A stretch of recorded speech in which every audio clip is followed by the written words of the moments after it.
Trije prašički, angleška ljudska pravljica. Nekoč je živela stara svinja, ki je imela 3 prašičke. Bila je zelo revna, le težko jih je preživljala, zato jih je nekega dne poklicala k sebi in jim rekla: Ljubi prašički, dovolj ste veliki, pojdite po svetu in si postavite vsak svoj dom. Glejte, da bo varen in trden, kajti mlademu prašičku se lahko primeri marsikaj. Ne bojte se dela, poslušajte pamet, pa vam bo vse prav dobro šlo. Tako so prašički odšli po svetu vsak svojo srečo iskat.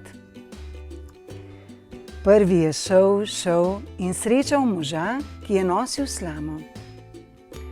Lepo te prosim, dobri mož, daj mi to slamo, je rekel prašiček. Rad bi si postavil hišico. Mož jo je dal in prašiček si je res postavil hišico iz slame. Zlezel je vanjo, si malo oddahnil, takrat pa je na vrata potrkal volk. Prašiček, prašiček, le hitro odpri. O, ne bom. Mi vsaki ščetinici tenko zveni, da volku ni dobro pogledati v oči. Volk je bil hud. Od jeze bom pihnil in hiško odpihnil, še preden prešteješ do 3, je rekel. In res, od jeze je pihnil in hiško odpihnil in je pojedel prašička. Drugi prašiček je šel in srečal moža, ki je nosil šibje. Lepo te prosim, dobri mož, daj mi to šibje, je rekel prašiček. Rad bi si postavil hišico. Mož ga je dal in prašiček si je res postavil hišico iz šibja. Zlezel je vanjo, si malo oddahnil, takrat pa je na vrata potrkal kdo drug kot volk. Prašiček, prašiček, le hitro odpri. O, ne bom. Mi vsaki ščetinici tenko zveni, da volku ni dobro pogledati v oči. In volk je bil hud. Od jeze bom pihnil in hiško odpihnil, še preden prešteješ do 3, je rekel.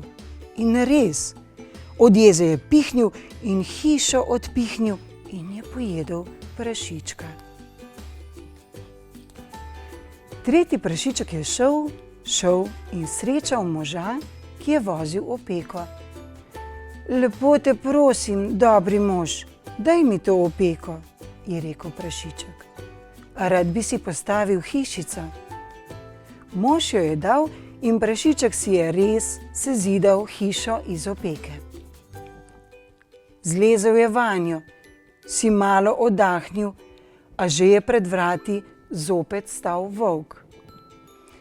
Prašiček, prašiček, le hitro odpri.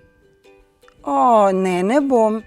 Mi vsaki ščetinici tenko zveni, da volku ni dobro pogledati v oči. Od jeze bom pihnil in hiško odpihnil, še preden prešteješ do 3. In volk je pihal in puhal in pihal in je pihal in puhal, a zaman. Hiša je stala, ni se podrla, ni se zatresla in ni se odprla. Volk je bil hud. Dobro, je rekel. Če me ti ne spustiš v hiško, si pa sam poiščem pot. Te že najdem, te že ujamem.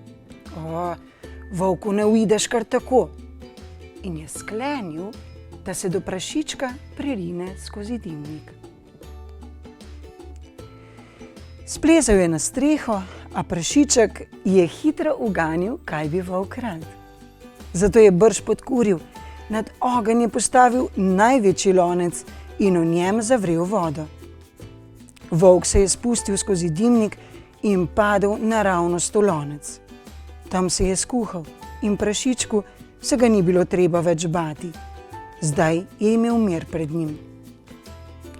Po tistem je naš prašiček živel srečno in brez skrbi. In kdo ve, morda njegova hiša še danes kje stoji. Za 9 gorami stara hišica stoji, ki nekoč jo nek prašiček zidal je vsaj mesec dni. Stene so še vedno trdne, tudi streha je še cela, a pred hišo oče Pujsek 3 sinovom družbo dela. Tudi oni bodo zrasli in prav kmalu šli v svet. In tako ta naša zgodba se ponavlja spet in spet. Eden si bo hišo zidal, drugi spal bo kar v travi. Vsak po svoje išče srečo, vsak po svoje dom postavi.